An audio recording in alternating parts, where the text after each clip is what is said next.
Hey man, welcome back to Man Time. Today's episode, we are going to find out if the Stihl 2-in-1 chainsaw filing system is better than my hand file. Welcome to Man Time.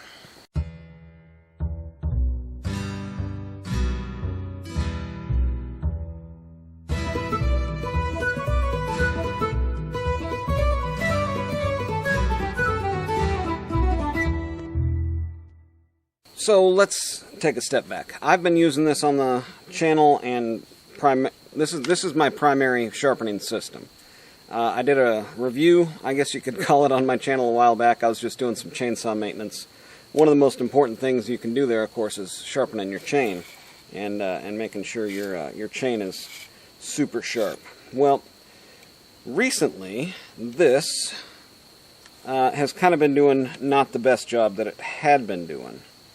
And I was like, okay, no problem. I'll replace out the files, right? You know, these files are only good for so long, and eventually they start kind of wearing down, and this one has kind of lost some of its vigor, I guess you could call it.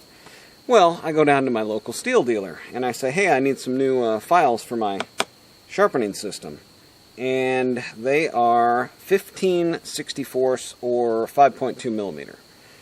They don't have them in stock. I look online, they're not readily available. So finally, the guy at the Stihl dealer ended up finding them, and so I'm going to replace them out on this one. But it looks pretty simple. You got one going one way and one going the other way, and you just kind of take your end caps off here. It looks like. Well, maybe they both come out from the same way. Yeah, they do.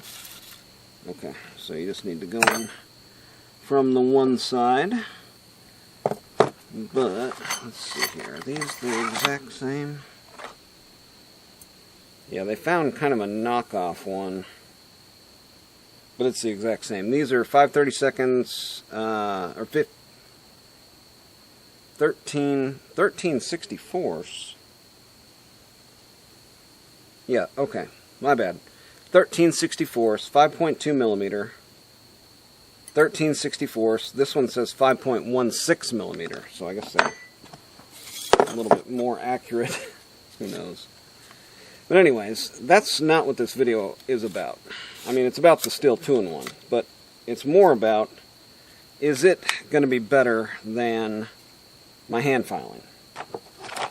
And for that matter, is the knockoff Stihl 2-in-1 as good as the original? Now, the original here, like I said, I've been using it a bunch, and it's just easier, faster. It doesn't matter to me if my hand file is better or worse than it. It's faster, and it makes my chainsaw cut. But I've been reviewing and looking at this 200T, let's just call it what it is, a G111 200T clone, and I've been testing it up against my two other handsaws. And every time I watch it on video, I'm like, something just isn't quite right, the way that it's cutting. It just seems to bog, like, prematurely where it shouldn't really be bogging. And I was thinking, well, maybe it's my hand filing. So, even though it feels sharp, I've got a nice C in there. Well, let's just get real close. Let's just show you exactly what it looks like. Here is my hand filing. Look at that one there.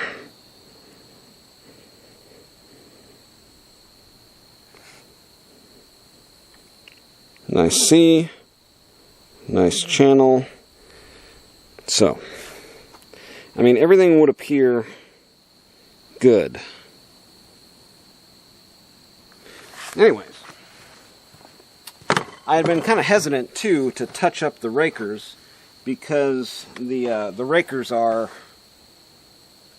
on these 3/8 low profile. Now you got to get a new raker gauge, right? You got to get a 3/8 low profile raker gauge, because the long ones, I'll grab one.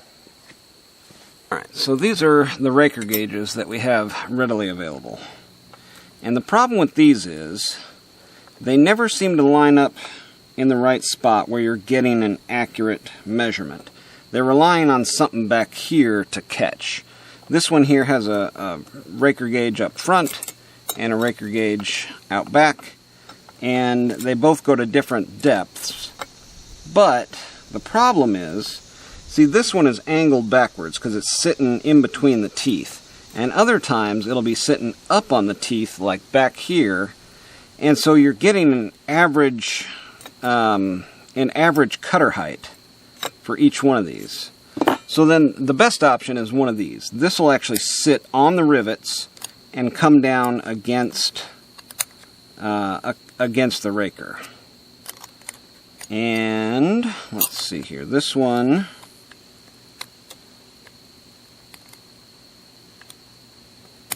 see, this one, it just doesn't really fit.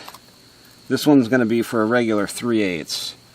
And I ordered one for a 3/8 low profile because I assumed, you know, this was going to be the case here. Even though it's 3/8, it's not really. And it's not touching that. So, both of these are useless in gauging my raker height. Now, raker height is super important. You need to have that relative to that.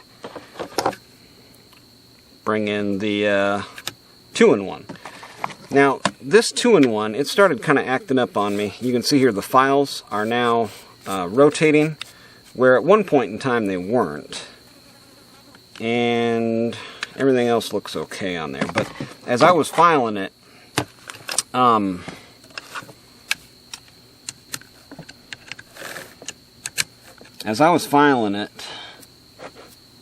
those round files were spinning in there. So let's give this one a shot. Why not? I got some red marks on there, so we'll start here.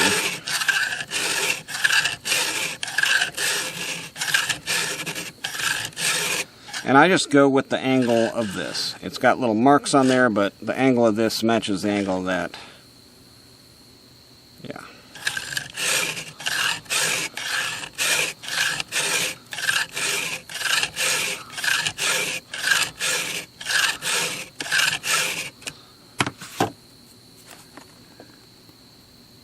There we go. Yeah, it hit that raker and it sharpened the tooth.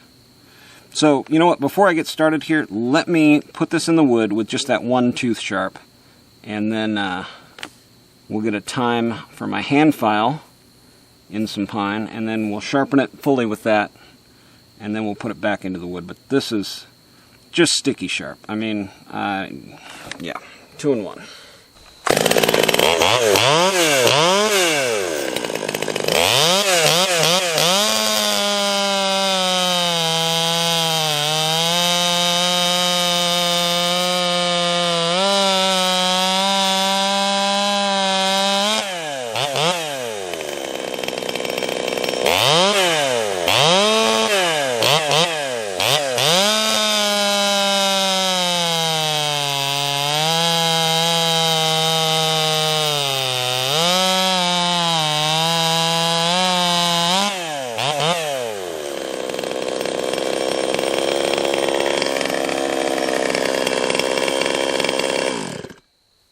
Okay, let's see if we can find that same tooth.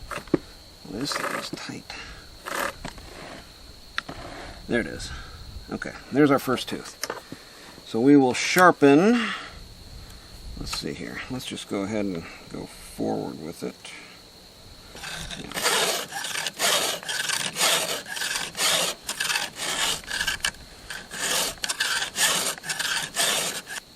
This one actually uses a standard 5/32, I believe is the one. So you can just get that, yeah, 5/32. That's what I've been sharpening this with, so I think that's going to be just fine. So we'll get this all sharpened up, both sides, and put it back in the wood, and see how it does against my hand file. Now, the angle that it's putting on there is much more aggressive than the stock angle that this had. So that's going to assist it also. I did want to show you this, and luckily it happened to me.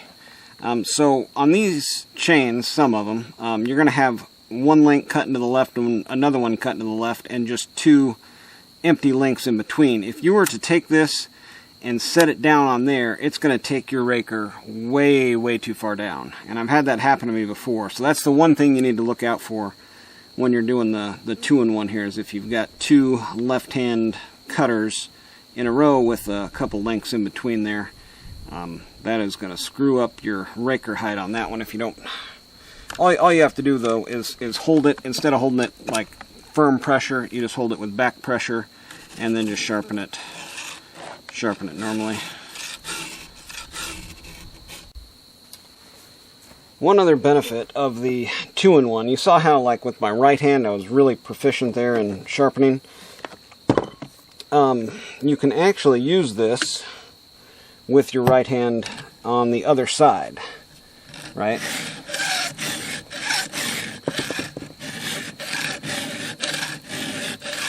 So I can use my dominant hand and sharpen it essentially the same way on both sides.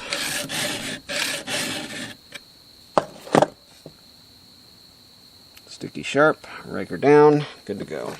Something looks different about this tooth. It looks like it's filing way too low. You see there's a little bit of a lip. And there's no... It's not filing it right. It's the ski jump. See?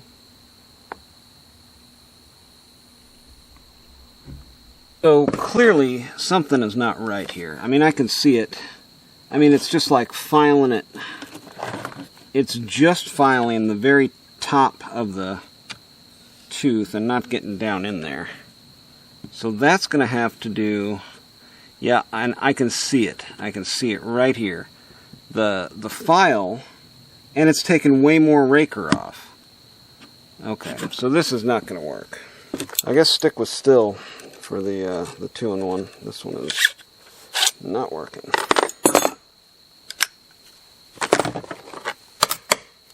Alright, let's see if I can fix these teeth by hand.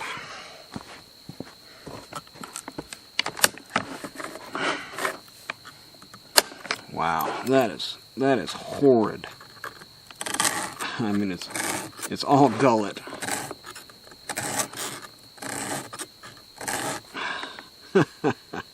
That would definitely not have cut. I'm having to really get in there aggressively and get the gullet area. Shoot. Yeah, just ruined this nice new chain. There is one saving grace here. At least I have a raker gauge file. So with all these, with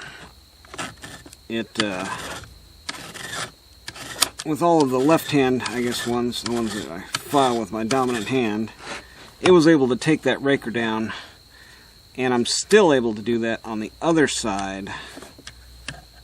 I just got to be careful not to hit that tooth.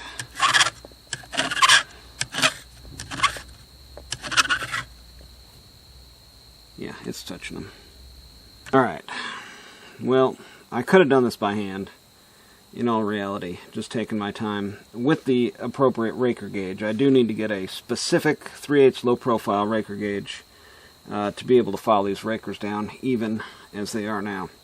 But let's put it back in the wood, let's see how it goes, and then I'm going to stop by the Stihl dealer on the way home from work and pick up that 3/8 low profile Stihl one. So we did learn some things in this episode. We learned that the aftermarket that looks like Stihl is no good. And I bet A-Fleet Command is probably going, yep, I knew that. And there's, you know, other people out there too. So, but yeah, I just get burned every time I buy aftermarket stuff. I don't know why I do it.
that did feel like it was cutting better, cutting faster. Partially because I had the rakers down, I think, to where they should have been. Partially due to a 2-in-1, and then partially due to just a better hand file and a more aggressive angle on the cutter itself. So, quite a few variables there that changed from the last time. And it looks like my chain might not be oiling as good as it should be. That could just be the pine. Anywho, this is going to be a to be continued. My final thoughts: don't buy the aftermarket 2-in-1. I use the 2-in-1 still because it's just faster and easier, and it does the rakers at the same time. You're basically cutting, for myself, cutting about 2/3 of the sharpening time off by doing it with the 2-in-1 versus hand file, raker gauge. Even though it's better, I'll admit it, it's better with the hand file, with the raker gauge, doing it properly, looking at the tooth, looking at the C and all that stuff. I just don't have time for it. I use the 2-in-1. That's me. Get out there, have you some man time too.